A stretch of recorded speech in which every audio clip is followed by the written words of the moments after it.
4, get my shoes and out the door. 5, I'm alive. 6, 7, 8, feeling great. 9, gonna shine, life is good. I'm doing fine. 10, gonna do it right and do it again, yeah. I look into the sky with all the beautiful color, but there's more than just for me, so gonna share it with another. I got to show, to give, let out. I want to sing and shout. Take a look and see a beautiful morning that turns into a beautiful evening, and together make a beautiful life. And if you wanna see, then come along with me, that's right. Hey, I'm Irish Dave and welcome to Experience Michiana. Why am I here up on a balcony beside the Riverwalk in Mishawaka? Well, you'll find out on next week's show. But this week, it's all about food. Kelly went to the Michiana Veg Fest to find out about that coming up soon. Also, I went to Unity Gardens, one of my favorite places in South Bend. But first, all three of us got together, which by the way, I think it's the first time we've all been together in months. So Kelly, Courtney, and myself, we went to Cultivate Food to find out about what they do. Well, everyone eats food, but some people don't always have access to that, and that's what's so great to have something like this here right in our community. Cultivate Food Rescue, and you're one of the co-founders for this organization, and you guys are coming up celebrating 5 years of being in the area. Yes, yeah, 5 years is a big deal as a business to be around that long. Half the businesses fail in that amount of time, but we've been very successful. But we're tackling a need that's really important in our community. Absolutely. And we're accomplishing a lot of objectives doing that. So from feeding people that are food insecure in our community to being more sustainable as a community, education, sustainability education for our kids. So a lot of really needed things in our community, and certainly hunger is one of those areas that we're really focused on. Now, you guys support the St. Joseph County primarily, but you're also starting to expand a little bit more too. What area do you cover? Yeah, we serve 3 counties, so St. Joe County, where we're physically located, but Elkhart County and Marshall County as well. So roughly about 40% of our output is in St. Joe, 40% in Elkhart, and 20% in Marshall County. Wow, okay, and how many people are you serving? Yeah, so right now we have 2 programs. The first program that we started was a school backpack program of frozen meals. So, Which is that's how I originally heard about you guys. That's kind of what you're known for. Yeah, I believe we're the only frozen meal backpack program in the country. That's I've amazing. Googled it and looked for other options, but I think we're the only frozen meal option out there. And we do that because we're trying to provide an entire meal to a child that's struggling over the weekend with food insecurity. So it's a protein, it's a starch, it's a vegetable. We'll be serving 1,200 kids in all 3 counties, so that's 7,200 meals a week, all with food that would have been disposed of. So tell us a little bit about, because I'm a little bit familiar with Cultivate, but if you want to tell our viewers, how does that process work? Because it's not just feeding, but you're also, using sustainable resources, and how does that whole process come to be? Yeah, it's really a lot of collaboration around food businesses and us, so grocery stores, any food business on the supply chain. So a farm, a food distributor, a grocery store, a university like Notre Dame, a restaurant like Four Winds, an event like Century Center. So it's taking all these food businesses that we have in our community and make sure they don't throw any food away. Yeah. And it's not, I think one thing that's really important to say, it's not spoiled food. Okay. It's not still safe, it's still not healthy. expired, it's not spoiled, it's just overproduced, overbought, overmade. Or it's like when you have that party, you invite 100 people and only 60 show up. Yeah, that's exactly what it's like. So okay. we rescue food that's already made but never served. So it's never been out on a buffet table, but it's sitting in the kitchen ready to go out there. And like you said, you planned on 1,200 to show up to the MLK event at Century Center, and 900 people came. That's 300 meals just So sitting there waiting. Yeah, we get a phone call from the chef at the Century Center. He says, hey, I've got 300 extra meals. Will you come pick this up tomorrow? So what he does is, after the event is over, he puts it in his refrigerator, it cools down properly. We come in the next day, we pick it up, we bring it back here to where volunteers put it into containers with 3 compartments. And those containers are then frozen, and then we distribute that to kids in schools every single weekend while they're in school. And what I also love about that process too is that you guys actually put them in a backpack so that the kids aren't being singled out. They maybe aren't feeling embarrassed or insecure about having to take food home for their family over the weekend. Yep. So we have kind of 2. I mean, right now a lot of our meals are going out just in plastic sacks, so a little bit indiscreet. We still do some of the backpacks, but backpacks are a little difficult for the schools to manage. Oh, sure. So I say a lot of our meals are actually going out in a plastic grocery type sack with 6 meals in them. So 4 breakfast meals and then 4 lunch dinner meals. So, and none of the meals are the same. Okay. So the idea is that the So child. it's not going to be a whole weekend of The same thing. Of Yeah. spaghetti Yeah. again. So, Monday through Friday, kids that are on free and reduced lunch get meals from the school, Right. Breakfast and lunch. But then Saturday and Sunday, there's a gap that we're trying to fill. And so we're trying to provide 6 meals. And the meals are probably too large. We focus on K through 2nd graders. Okay. So okay, great. we work with each of the schools. The schools actually pick the children out in the program. And we take the schools the meals, and then they hand it to the kids as they're leaving school that day on Friday. That's amazing. And obviously you have a lot of volunteers who have to make this happen. Yeah. How many volunteers do you usually have on a weekly basis? Yeah, so about 400 to 500 a month, depending on how many volunteer sessions that we set up. We have a backlog probably of about 6 to 8 weeks, almost at all times for volunteers to come in. Volunteers are a huge part. There's no way we could do this without our volunteer base. Just super dedicated people that find 2 hours, in a day, in a week, in a month, in every 3 months, whatever it is, that come in and say, hey, we want to help our people in the community, and we want to be a more sustainable community. Absolutely. And not just the frozen food, but you also have a component that includes more of the fresh items, Yep. breads and things like that. And that you coordinate with the food pantries. We do. So we have 2 programs that really focus on perishable food. So different than what our food bank does, right? Okay. So the food bank focuses on non-perishables, but they also bring in perishable food items for people in need. We focus on totally rescuing the food. That's our sole source of food. We buy very little food. So we're bringing in dairy items, protein, fruits, and vegetables. That's great. And then our pantry program, a lot of that food's coming from our local grocery stores, maybe cold storage warehouses located in or outside of our community. We're bringing those items in, and we're shipping them to our pantries, or they're coming and picking them up here. It's free to the pantries, so there's no cost. We get the food for free, so we want to pass it along for free. And then we depend on community members to help us with financial donations so that we can do that. So we have a lot of great pantries. There's about 130 pantries in our 3 counties, and they're filled with amazing people trying to help their neighbors have something to eat. So we're just there to support them in their efforts, and it's actually a huge blessing for us to be able to do that. Absolutely. Well, if anybody wants to get more information, whether they want to donate or volunteer, or if they want to work to partner with you to maybe provide some extra food that they have left over, how can they get in contact with you? Yeah, so our website's good, www.cultivateculinary.com. Our Facebook page, we try to put in social media, LinkedIn as well, we try to put a lot of information out there just to show the community that what we're doing in the community. There's a lot of food that's wasted. About 133 billion pounds of food every year is wasted. So on a daily basis, just to kind of give you a visual, it's enough to fill up the Rose Bowl from the bottom to the top. From the bottom to the top? From the bottom Oh my to the gosh. top. So it's hard to like for most people to realize how much food that's actually wasted. But there's enough food being wasted in our community. This is our fundamental belief. There's enough food being wasted in our community to feed all that are hungry in our community. So it's about a 68,000 people in total, and 24,000 of those people are children. Like, as a society, we should not accept our children going hungry. Like, this is a problem that we can fix. We don't have a food scarcity issue. We don't have a food production issue. We have a food waste issue. And we just have to plan for it and put in infrastructure and logistics to make sure that food doesn't go to waste. So that's what we're trying to do here at Cultivate. And you guys are doing amazing stuff. Thank you for being such a tremendous and important part of our community here in Michiana. No, thanks for coming in today. This is great. I think we're going to go check it out, maybe Sure. volunteer a little bit, if that's okay. Sounds good. Awesome. Yep.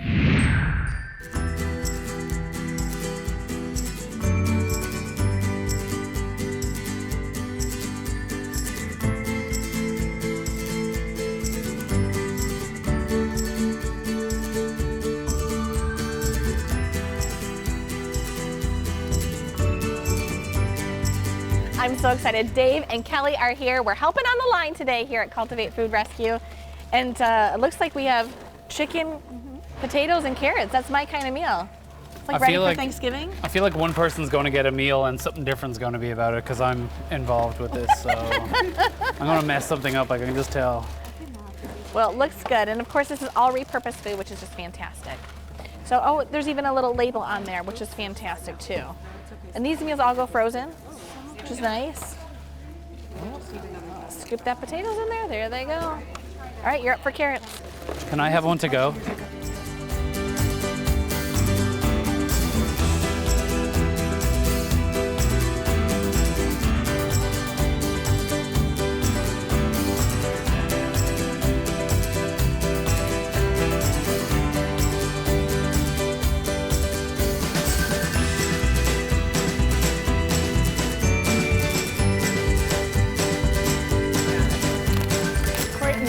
You may not know this, but there was a time where I actually was getting this food from Cultivate. Yeah, I had a kind of a medical issue, you know, and also because of insurance, wasn't able to work and get the money that I used to, and so food was really hard to get. And so I would meet them at the farmers market every Saturday, and they would give me tons of food. That's amazing. Yeah, it really helped me out so much. And the food was so good that I had to tell the kids, like, this is my food. Like, go get your own. It's mine. Absolutely. I was so grateful for them. So they do such wonderful work. There's so many people in the community that, just as myself, are in that situation. And it's great to have Cultivate in our community to help those when they're in need. So it was great.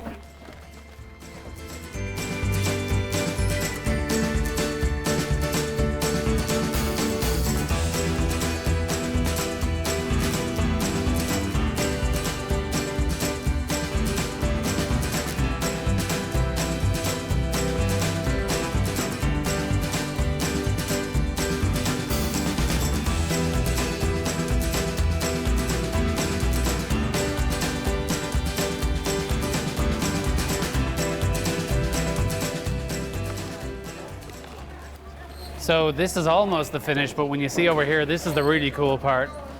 So they put them in here, goes through the machine, and then everything is sealed up It does. and ready to go.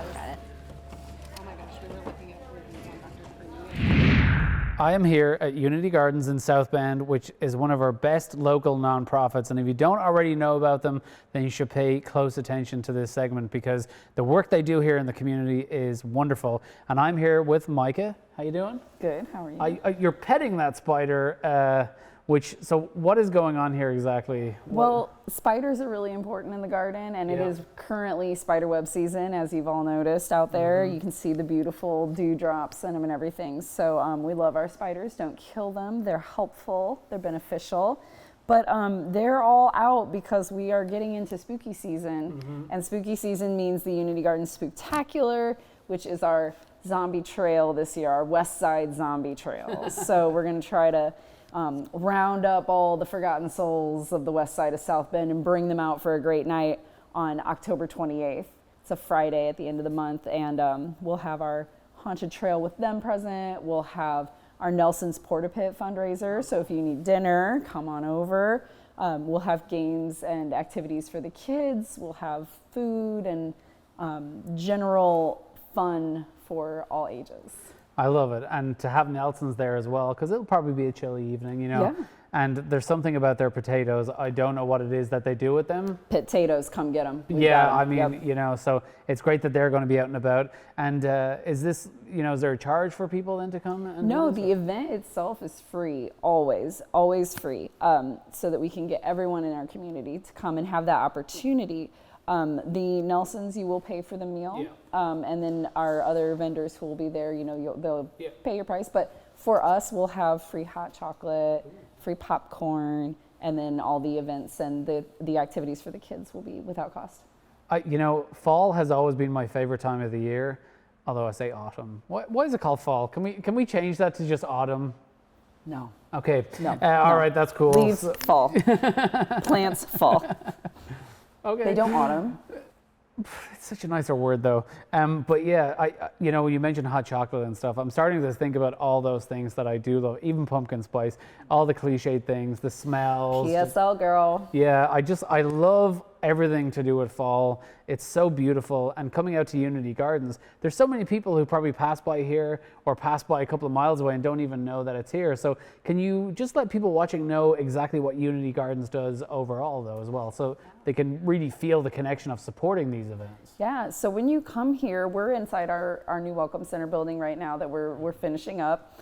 And outside, there are 7 acres of free pit gardens with fruits and vegetables. We have everything from apple trees to raspberry brambles to all of your normal garden vegetables, which are slowly starting to decline now. You know, it's that season. But we have chickens and goats. We have areas for the kids to play, places to sit down and just enjoy, paths that you can walk through and look at native plantings and get in touch with yourself and nature and just have a quiet space here in the heart of town. We're so used to doing something I've been focusing on lately. We're so used to doing, but it takes a lot of learning to just be. And that's the one good thing about nature and Unity Gardens is that in a world that can be very chaotic for a lot of people, it's a real slice of just being. Yeah. You don't have to think about anything. You can Simply just be here. Sitting is doing. It's doing something. Yeah, and it's great for that. I know you got Taste of Unity coming up as well, so that's a big event. Yeah. And I know it's a big event for fundraising and a big event for supporting the whole mission. So what's a Taste of Unity? Yeah, Taste of Unity. That's why our spiders wear black, you know, it's because it's fancy. It's fancy, it's like black tie. Taste of Unity is our big fall gala. We haven't done it in a couple years because of the pandemic and everything, so we're really excited to bring it back this year. We have a waiting list of local chefs, really excellent restaurants and people in our community, and it's kind of like a harvest celebration where we bring together everyone. We get together over good food and company and celebrate the work that's been done all growing season long and just enjoy one another's company, enjoy good food, enjoy knowing that like we're doing something and we're all part of something that's a lot bigger than just any one person sitting here. And of course, what it all really comes down to is making healthy foods available to everybody. Yeah. That's the point. Yeah. Yeah. And just teaching people how to be self-sufficient and be able to even grow them themselves. Yeah. We've got classes, check out our website. For our classes and events that are all free and open to the public so that you can come in and learn about that. We're going to talk about like putting your garden to bed, how to start seeds in the winter time, how to, plan a good garden so that when spring comes it's ready, all of that at various locations here, Potawatomi conservatories, some of the libraries, that sort of thing. So I love it. Well, look, as much as, you're talking and I'm talking, I think the real star of the interview is the person who's been standing so still beside us. What person? You don't see her? No. Oh. It's just a window. If you ever wondered what it would be like to be a vegetarian or a vegan, you are in luck because Michiana Veg Fest 2022 is back. And I have to tell you, ladies, so this is Karen, Jean, and Christy. So thank you so much for being here. Oh, by the way, we're at the Purple Porch. And I want to just say that this is one of my favorite places. The breakfast burritos here are like to die for, but we'll find out more about the food here. But listen, we're so excited to have Veg Fest because I remember going in 2019 and that was kind of the last one before the pandemic, wasn't it? You're exactly right. We did have to postpone a couple of times and we're so excited to be offering it again this year on Sunday, October 23rd at Century Center. Yes, and we are so excited. I know the community is really excited because I remember being there in 2019 and it was packed. We were expecting about, at that one, about 2,000 people, and we ended up having about 4,000. So we really anticipate having about that same number of people at Veg Fest this year. Now, why do you think that the idea of becoming a vegetarian or a vegan is growing right now? I think there's a lot of coverage about we all should be more concerned about our health, and the research clearly links plant-based eating to, lower cholesterol numbers, fewer heart attacks, elimination or lowering of diabetes. Mm-hmm. It's, weight control. It's really important from our health, but we're also very concerned about our planet and about the animals. So those are our 3 taglines, more or less, for the planet, for the animals, and for your health. So I'm kind of interested, what was your decision to kind of make that move? I was actually directing a program that was teaching plant-based eating to help reverse heart disease. And so when I got the job, they said, "Oh, would you be willing to try this?" And I said, "Yes, I'd love to." And that's how I learned how to be a vegetarian. And it was like a year later, and I said, "I'm going all the way vegan." So. Wow. And what about you, Jean? Well, Karen and I have been friends for a while, and I was interested in supporting VegFest, and I gradually became a vegan, as many people do a transition. And then somebody said, "Well, why did you do that?" I said, "I feel better. I'm no longer taking any medications," which I thought was kind of awesome. And so I was happy to support this. I've been interested in supporting our community, and there's a growing group of people who are interested in healthier eating and what is, veganism and that kind of thing. So this is a wonderful way to come and explore, find opportunities and resources, and just learn more about it. And wonderful samples and food for sale too. Yes, and there's a big misconception about, I think a lot of times people think, well, what am I going to eat? I want to eat more than salad. It's only salad and maybe some fruit, but there's a whole lot more. Oh, there are whole grains, protein galore. I mean, that's one of the biggest questions we get. Where am I going to get my protein from? Yes. So we want to show people that vegan, vegetarian food looks good, tastes good, and smells good, and is satisfying. Yes, it is. So now it's October 23rd, right? And it's 10 to 5 p.m. 11 to 5 p.m. 11 at to Century 5. Center. We have the entire upper floor of Century Center. So the chef demonstrations are in one room, and it's a little quieter. The vendors are noisy in a different room. And then our speakers are in Bendix Theater. And the schedule is on the website for the different speakers: Alan Goldhammer, Robert Cheek. We have John Lewis, who calls himself the bad vegan. And it's fun, and just, it's free. So just come and enjoy. So we even have vegan jerky. Ooh. So that's a new product for us to carry, and I think people will be interested in trying it out. And we have a large kids area too. So nice. Lots of fun things for the kids to do, and some free yoga demonstrations and music this year. That's really, I just again remember being there in 2019, and I have to say it was crowded. There was a great energy in there, but it was this excitement in the community that this was available, because this has been available in many other places, but now it's right here in our community, and you really do have this sense of people wanting to learn more and more about it individually, for their families. And again, I love the idea of, also for people that love animals, and they just want to, they have a compassion for them. So this is great. I'm so excited, and I'm also so excited to try this food. Star of the show today. Okay, Yes. all right. So we're happy to come. So I have been to VegFest as a what do I want to say? Vendor? No. I mean, not just myself as a personally. participant. As a participant, Okay. yeah. I came as a spectator, I guess, and I wandered around and I loved it. So I'm so happy now to be able to come as a vendor. And so Purple Porch is actually, we're a small kitchen, and so we have the ability to be versatile with the things that we do. And so we often try to address certain dietary restrictions or requests that we get. And so at this event, we're actually going to be bringing this is our mac and peas. So this is a vegan version of a standard typical macaroni and cheese. And so we make the sauce with some secret ingredients, but some cashews, and we have some fried onions on top and some dill. So it's really nice. So this opportunity is great for like trying all of the foods that you haven't been able to try, or maybe you've never cooked that way before. So this is great. So you get to try out different things. Well, I do have a problem with it though. What is that? Where's my fork? I didn't bring a fork. Problem. Oh my gosh, it looks really good. Yeah, so this is really good. Smells It's really amazing. hearty, and it's just a really great any time of the year type of dish. So Now, you're making it while you're there, but I think a lot of people sometimes have a fear, am I going to be able to make this food on my own if I decide to become a vegan? yeah, I think it's very easy, and there's just a couple switches that you need to make, and once you get the hang of it, you find that things are really versatile. So this actually uses soaked cashews, which is like a great alternative when you're looking to make something like creamy and rich. So it's like a nice secret thing that we use a lot here. So. And I'll just say this, you can find all the ingredients right here at the Purple Porch. Yes.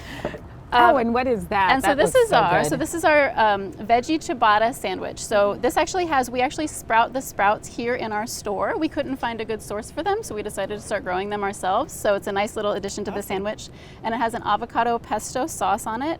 and it's just really great. It's local greens, local tomatoes, local cucumbers, so it's a really, really tasty sandwich. And we just started carrying this full-time now in our grab-and-go case, and so we're also going to be bringing this to the Veg Fest. So. Awesome. Yeah. And that's another thing that really that you're highlighting at Veg Fest is the local supplies here, the local community that can supply things like that. Exactly. We want local. We do have a few vendors from out of town, like from Chicago, because sometimes we end up purchasing some of our products online if we can't find them locally. But, you know, we totally support places like Purple Porch because you can get everything you want here. And on our website, we also have a lot of recipes. But if somebody wants to go vegan, you know, the internet is amazing, just so many recipes that you can easily, you know, download. And then you also have, is it Veg EDU? Veg EDU is an educational arm. I mean, our whole intent is to educate, but we work specifically with folks that are at risk, whether it's at health or socioeconomic risk. And, you know, we want everybody to know that plant-based eating can be less expensive than regular typical American diet. Okay, well, ladies, thank you so much for being with us. And again, it's Sunday, October 23rd from 11 to 5 p.m. at the Century Center. All right, ladies. And it's free. And it's free. It's absolutely free. And so is this food right now, at least. So I'm about to go get my fork and just kind of chow down. That's mine. Where's yours? Well.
So we had a lot of food to experience this week here on Experience Michiana. Next week, we've got some more food and some other things that we're going to be experiencing. Don't forget, if there's something that you think we should go and experience, just use the hashtag Experience Michiana or follow us on Facebook or Twitter or Instagram and send us a message on there. Maybe there's something that you did, you and your partner, you and your family, and you want us to go and experience it and show it here on WNIT.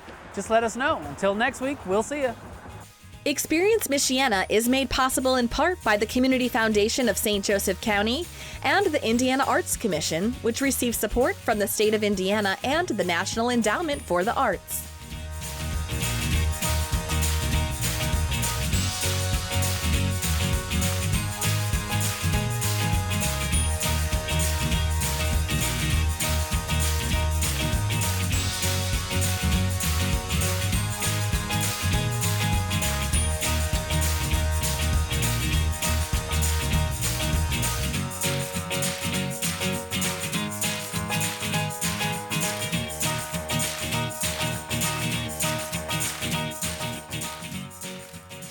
This WNIT local production has been made possible in part by viewers like you.